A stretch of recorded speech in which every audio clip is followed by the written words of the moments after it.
Hey guys, welcome back. Today I decided that I'm going to talk to you about a question that I get asked all of the time, and that question is, will I meet people when I go traveling?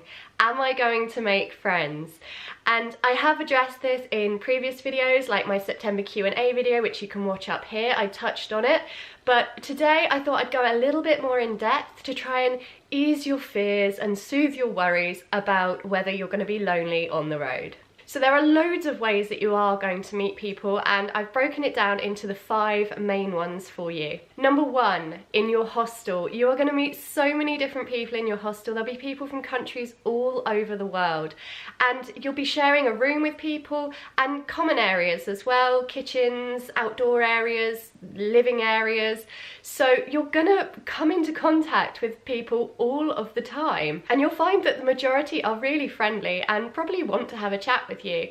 Approaching people can always seem a bit scary at first when you're new to a place and you don't know anyone there, but it is not as bad as you think. It's just so easy to strike up a conversation, and the usual questions you'll have are, where are you from, where have you been, where are you going, what have you done? And to the point where this can get a little bit tiring, but there are loads of things you'll find that you sit down and talk about with other travellers. There may be a group of people playing cards or having a drink and you're sat somewhere by yourself. Ask to go and join them. 99.9% of the time people will say yes, just come along, join in the fun. You're very unlikely to have people turn around and go, no, we don't want you with us. It's really, really unlikely to happen, so don't be afraid of being rebuffed and pushed away. I don't think I've ever seen that actually happen in a hostel. Even if it's like a card game, they might say, oh, we're halfway through this one, but join in the next one. And you'll find that just through playing a game or having a couple of drinks, you get to know people and build up a bit of a friendship group. Another way that you might find in your hostel that you sort of group up with people is that there's backpacker nights out, or sometimes if there's a tourist spot nearby that people go to visit, maybe a group of people want to get together to sort of share costs and just have fun rather than do it on their own, and there might be adverts or notices in the hostels saying, looking for a few people to do this or that. Join in, you know, just go and have fun.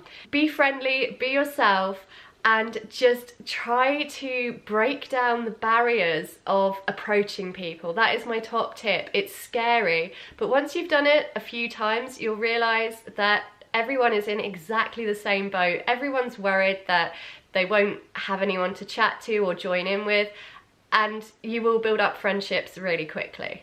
Number 2, the second way that you can meet people is to join backpacker groups on Facebook. I know in Australia, for every major city, there is like a backpackers group. And these can have things like jobs that are going, people looking for work, people selling vehicles, people looking for others to do road trips with and stuff. And there's also meetups and events that go on. So go on to a backpackers group for the area you're staying in and see if you can connect with a few people. Obviously, safety is paramount anywhere you are, so if you are going to meet up on your own or going to join in with something, just let people know where you're off to, do it at hours that you know you can get back safely and all of that jazz. But you might find that that is also a great way to connect with people in a similar situation, and you might find buddies to do road trips with or go on to the next part of your adventure. Number 3, if you're on a working holiday visa, you are going to be working, and you'll find that the jobs you take probably will have drawn other backpackers into that area as well, particularly jobs like bar work, waitressing, hospitality, cleaning, all of that sort of stuff. You're very unlikely to be the only backpacker there, so you're going to meet other backpackers within your work environment, and you'll also probably meet locals and people that live in that area, which is also really cool because they can tell you the best spots, the best places to go, things that are going on that you might not hear about otherwise. So work can also be a really good way of connecting with people, getting to know people, whether they're fellow backpackers or locals. Number 4, you'll find that on long bus journeys, plane journeys, train journeys, if you're traveling solo, you'll probably end up sitting next to someone that you have never met before, and you might find that you strike up really interesting conversations.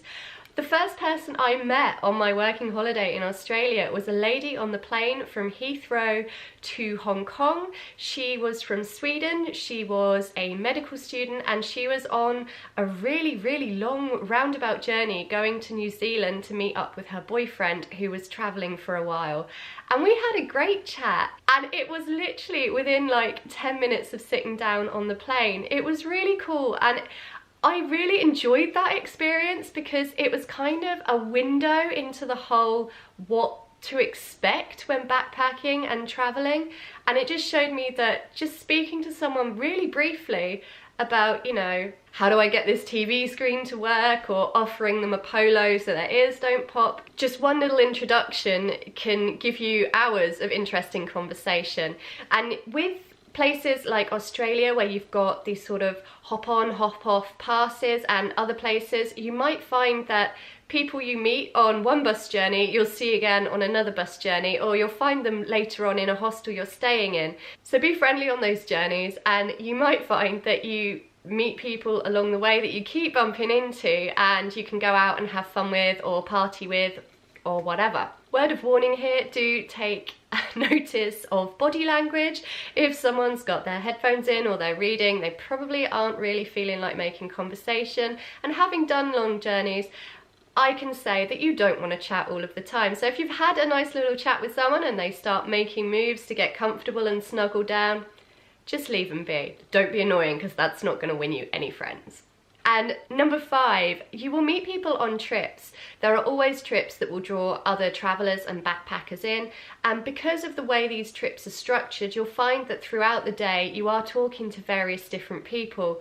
We actually met a friend on our trip to the Great Barrier Reef, and we ended up spending Christmas Day with her, which was really cool. So if you do get talking to people within your tour group, you can learn a lot. Maybe they've been to places you're visiting, or they're going somewhere next that you hadn't even thought about.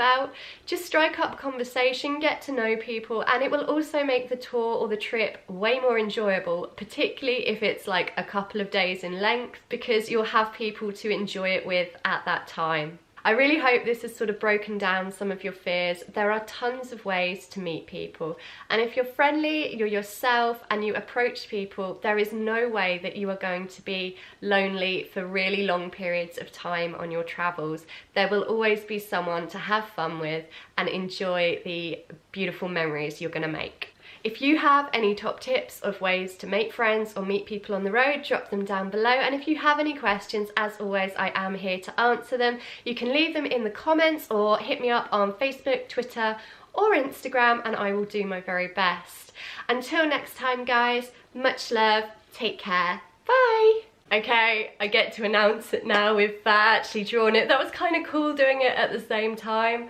So a huge congratulations to, drumroll please,